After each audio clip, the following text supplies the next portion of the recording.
It's a Friday in April and the market is down 11% in 3 weeks. Most investors are panicking, selling, losing sleep. But there's a specific type of investor who opened their portfolio app this morning and smiled. Not because they predicted this, not because they're short selling anything, because they built a dividend portfolio that doesn't just survive a market crash, it gets stronger because of one. By the end of this video, you're going to understand exactly how that works, and more importantly, how to build it yourself. Let's get into it. Today, we're going to talk about the dividend strategy that actually makes a market crash work in your favor. And I want to be precise about something upfront. This isn't advice that makes you rich overnight. This is the math that makes you financially untouchable when everyone else is panicking, which turns out to be worth a great deal more than it sounds. Let's start with what most people actually do when the market drops 15%. They sell. Not immediately, not dramatically. They wait until the pain is unbearable, usually right around the moment the financial media is reporting that things might get worse, and then they move to cash. Dalbar, a financial research firm, tracked this behavior for decades, and the data is not flattering.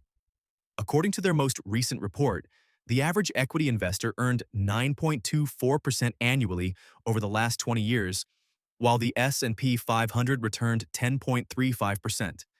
That gap isn't from bad stock picks. It's almost entirely from buying high and selling low repeatedly at the worst possible moments. On a $100,000 starting investment over 20 years, that behavioral penalty costs you roughly $129,000. Not a typo. $129,000? Gone. Not to fees, not to bad companies. To your own nervous system making decisions under duress. And here's what makes that number so brutal. You didn't have to do anything catastrophic to lose it. You just had to panic slightly at slightly the wrong time, the way that virtually every person with a standard investment account does when prices fall hard enough and long enough. The dividend strategy fixes this at the behavioral level, not just the financial one. Here's why that distinction matters. Meet David. He's 41. He's been building a dividend portfolio for 8 years, not because he's a genius, not because he had a windfall, because he redirected the money that used to go toward a car lease into a brokerage account and bought boring companies. He owns positions in businesses that have increased their dividend every single year for at least 10 consecutive years. This group actually has a name: the Dividend Aristocrats. There are 69 of them right now. Consumer staples, healthcare companies, utilities, businesses people keep paying for regardless of what the economy is doing, which turns out to be the most important characteristic a company can have when you're trying to build income that survives a recession. David's portfolio is currently worth $340,000, and it's paying him $14,000 a year in dividends. That's a 4.1% yield on his current value. Now, the market drops 20%. This is where it gets interesting. His portfolio value falls to around $270,000 on paper. That number is genuinely uncomfortable to look at. But here's what doesn't drop: the dividend. Those same companies are still paying the same cash, $14,000 a year, which means on his now depressed portfolio value, he's earning a yield of 5.2%. The crash didn't hurt David's income, it raised it. Not because anything changed in the underlying businesses, because the denominator got smaller while the numerator held still. And that's a structural feature of this approach, not a lucky outcome. The psychology behind this shift is worth examining because it's genuinely transformative for most people who experience it. When David watches his portfolio value decline from $340,000 to $270,000, his automatic instinct might be panic. That's normal. That's human. But he has something else to anchor to. That same day, his companies paid their quarterly dividends. The cash arrived. The payment wasn't smaller. It wasn't canceled. It wasn't delayed. This creates a cognitive dissonance that actually works in his favor. The paper loss is abstract. It's a number on a screen that could reverse tomorrow. But the dividend deposit is concrete. It's real money. It's proof that the businesses he owns are still functioning, still generating cash, still taking care of shareholders. Over time, this repeated experience rewires how he thinks about market downturns. They become noise on a signal that remains steady. And that's when the behavioral, advantage becomes measurable. David also benefits from something the financial media almost never discusses in clear terms. When prices are depressed, the companies paying reliable dividends typically see their dividend yields compress less than growth stocks do during recovery. A utility that was yielding 5.2% during the crash might yield 4.1% when prices normalize. That difference in yield compression is another structural advantage for someone who built their position before the downturn. They're not forced to chase yield by moving into riskier securities. They have established positions in quality companies that recovered while they waited. Here's where the reinvestment math becomes something you really need to see written out. David has a DRIP setup, a dividend reinvestment plan. Every dollar his portfolio pays him in dividends automatically buys more shares. No decision required. No willpower required. At normal prices, his $14,000 a year buys him a certain number of shares. When the market is down 20%, those same $14,000 buy him 20% more shares than they did before. He's not adding extra money. He's not making any brave or clever decision in the moment. He set this up once and the machine is running. Every quarter, the crash hands him more units of ownership in the same businesses at a discount. And when prices recover, which historically they do, every one of those extra shares is worth full price again. He got them for less. This is how patient investors build wealth during downturns without feeling particularly brave or disciplined in the moment. The system does it automatically while they do something else entirely. That's not an accident. That's the design. Now let's look at the actual numbers because the vague version of this argument doesn't do it justice. David's portfolio generates $14,000 a year in dividends, and he reinvests all of it. If prices never moved at a historical average dividend growth rate of 6% annually, his income compounds over time without adding another dollar. In 10 years, his dividend income alone grows to roughly $25,000 a year. That's the baseline. That's the boring version. But here's what happens during a sustained downturn. If prices stay depressed for 2 years and his DRIP is buying shares at a 20% discount, every quarter across 8 quarters that accumulates into a meaningfully larger share count than he'd have had if prices never dropped. When prices normalize, he doesn't just recover. He's ahead of where he would have been if the crash never happened at all. The recovery leaves him with more shares paying more dividends compounding faster. The crash was a feature, not a bug. This is not a theoretical outcome reserved for financial geniuses. It's basic arithmetic applied to panic. If you're building toward the crossover point the moment your dividend income covers your expenses, and you never have to work again, subscribe. That's exactly what this channel is built around. The compounding acceleration that occurs post-recovery is something worth understanding in detail because most investors severely underestimate it. Let's say David had accumulated 12,000 shares by the time a downturn began. During the 2-year correction where his DRIP operated at a 20% discount, he accumulated an additional 2,400 shares without adding a single extra dollar from his salary. When recovery arrives and share prices return to previous levels, those 20% bonus shares represent an enormous permanent increase in his income-generating capacity. His dividend growth rate doesn't return to 6%. It returns to 6% applied against a larger base. The extra shares create a permanent step function higher in his long-term wealth trajectory. This is why a patient approach to building dividend portfolios systematically outperforms attempts to time the market or time your entry point. Here's the part the financial media never explains clearly because it doesn't make for a good headline. The investors who build real long-term wealth don't do it by predicting crashes. They do it by building portfolios that mechanically improve during crashes. But you have to own it before the crash arrives. That's the whole catch. You can't buy a dividend portfolio in the middle of a collapse and expect it to behave the same way as one you've been building for 8 years. The compounding only works if you've given it time. And the companies that have paid and raised dividends through every recession, since before most investors were born, don't start doing that because you just bought them last week. They do it because they've built businesses that generate reliable cash regardless of what the financial markets think their stock is worth on any given Tuesday.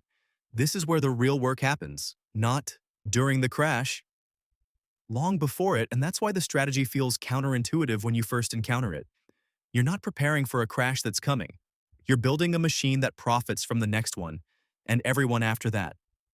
Let me talk about selection because this matters enormously and most people get it completely wrong. There's a meaningful difference between a high-yield dividend stock and a quality dividend stock. High yield looks attractive. A stock paying 8 or 9% annually sounds like a gift. It's frequently a warning sign. When a dividend yield is that high, it usually means the stock price has collapsed because the market doesn't trust that dividend to continue, which means you're not buying income. You're buying a company in distress that will probably cut or eliminate its dividend within 12 months, and then you've got a damaged stock with no income attached. The strategy that actually works during a crash is built on dividend growth, not current yield. You want companies where the yield is moderate, somewhere between 3 and 4.5%, but has been raised every single year for a decade or longer. Procter & Gamble has raised its dividend for nearly 70 consecutive years, Johnson & Johnson for 64, Coca-Cola for 63. These aren't exciting companies. They're not going to triple in a year, but they've paid and raised their dividend through the 1980s recession, the 2001 technology collapse, the 2008 financial crisis, and the pandemic sell-off. Every single one of those crises created a buying opportunity for investors who own these stocks with automatic reinvestment running. The crash fed the machine. The machine kept working. The investor who stayed in came out the other side ahead. The question most people ask at this point is whether they should liquidate everything and rotate into dividend stocks immediately. And the honest answer is no. Not because the strategy is wrong, because timing a complete portfolio rotation creates its own set of problems. You might realize losses. You might trigger taxable events that cost you real money. You might buy into dividend stocks at elevated prices right before prices correct. The right approach is to build the position steadily over time. Consistent monthly purchases of dividend growth stocks regardless of market conditions. Dollar cost averaging is the behavioral complement to dividend reinvestment. You're not trying to time the bottom. You're buying at a range of prices over years so that your average cost looks very reasonable compared to where the market eventually lands. And here's what that consistency does psychologically. When the market drops 15%, you're not holding your breath, hoping it recovers before you need to check the balance. You're waiting for the next purchase date so you can buy more shares at a lower price. The crash shifts from being a threat to being an event you're actively rooting for, which is a fundamentally different experience of investing than most people ever have. Here's where I want to bring this back to the actual question underneath the strategy. Why does this work when everything else seems to fall apart? It's not specifically about dividends. It's about what owning dividend stocks forces you to do. It forces you to think of yourself as an owner of businesses rather than a trader of price movements. It forces you to stay invested because selling means surrendering your income stream. And that's a tangible loss in a way that a paper decline in portfolio value isn't. It forces your cash back into the market automatically during the exact moments when every instinct you have is telling you to stop. The dividend strategy wins not because it always produces the highest theoretical return in every 30-year window. Sometimes a pure growth index beats it over long periods. It wins because human beings are genuinely terrible at sitting still during a crash, and a dividend portfolio makes sitting still pay you. Literally.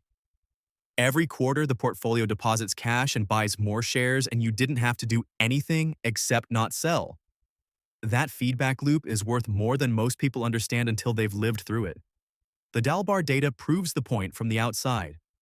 The investor who does nothing beats the investor who makes smart-sounding decisions during panic almost every time. A dividend portfolio makes doing nothing feel productive because it is. David's portfolio 8 years in is generating enough dividends to cover 2 of his monthly expenses. Not his mortgage, not his car. Just electricity and groceries, roughly. But he's not 65. He's 41. If he keeps building it and keeps reinvesting through whatever the market decides to do over the next 20 years, his projected dividend income at 61 is somewhere between $40,000 and $50,000 a year. That's before touching the principal. That's before any other assets. That's just the cash the portfolio throws off annually, compounded over time by the very crashes that made the early years uncomfortable. The market dropping 20% in year 5 of his plan didn't hurt his long-term income. It gave him 2 years of buying more shares at a discount, which means his income at 61 is actually higher than it would have been if prices had stayed flat the whole time. The crash helped him. He just needed to not sell. And here's what most people never quite internalize about that sentence. Not selling during a crash is not about being brave. It's not about having conviction in your thesis or iron willpower or some unusual psychological makeup. It's about having built a structure that makes selling feel like a mistake you'd immediately regret because you'd be giving up income, not just accepting a paper loss. That's what the dividend strategy builds, not tolerance for pain, a reason to stay. There's one more piece worth understanding because most people treat it like a footnote, and it isn't. Taxes. Qualified dividends are taxed at 0 to 15% for most investors, not at ordinary income rates. If you hold your dividend growth portfolio inside a Roth IRA, those dividends grow completely tax-free and you pay nothing on withdrawal. The federal government remains permanently excluded from these profits and the gains they produce. Not on the appreciation, not on the income stream. Inside a taxable account, the qualified dividend rate is still dramatically better than what you'd owe on regular income. Over 30 years, the difference between paying 22% on dividend income versus 15% or zero doesn't stay small, it compounds. Tens of thousands of dollars. The financial industry rarely leads with this because it doesn't require them to sell you anything. It just requires you to use the right account type, which you can do yourself in about 45 minutes. The tax structure of dividend investing is one of its most underrated advantages, and it's sitting there waiting for you whether or not anyone mentions it. The strategy itself is not complicated.